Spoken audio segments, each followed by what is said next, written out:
STech here. Today we're going to be looking at how to make cardboard shelves.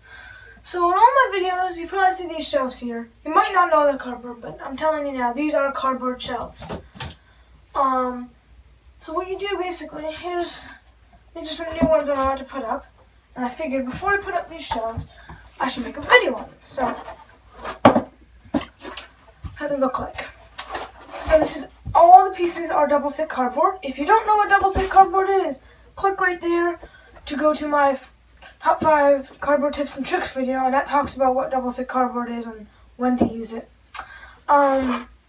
So basically, I have this top flat part, then the little brackets have to be flat like that, and then I have these parts cardboard in here that I nail to. So what happens is, basically, I put up a shelf like this, and then I go put nails in.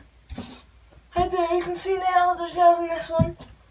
And depending on how heavy, like this doesn't have any heavy stuff on it, so I just put some nails.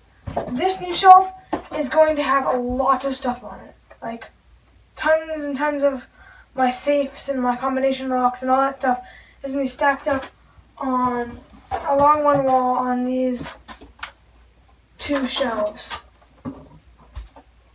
So I put in this long rod so I can put like 2 or 3 nails per section. That way it can hold up a lot more weight. Because what happens is if you have a shelf like this with too much weight, it's going to start pulling away from the wall right here. And you don't want that to happen. How do you stack these? It's like I'm trying to figure out how I put this on a table. So, let's see, is there anything else? It doesn't really matter if there's lettering on it. Put the lettering on the underside or the top. The top's going to be stacked with stuff, so I don't really mind when it's all scraped up and has words on it.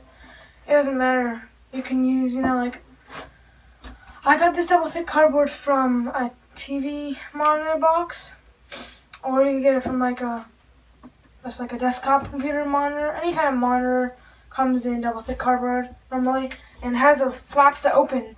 Well, this is what these are. Those are those flaps on top of blocks that open up.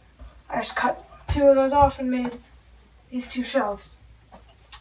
So it's not a very hard project. I'm not going to include templates because I don't know how big of a shelf you want. Maybe you want a little shelf, but this is basically just a video to show you that this kind of thing is possible, and if you think you want to, then you can. Like, these arms are just a square, and then you make this circle with like a compass, one of those compass things. So I mean, not very tricky, just a little video to show you that it's possible. So I think that just about wraps up today's video. If you enjoyed, make sure to leave a like, comment, subscribe, and I'll see you next time.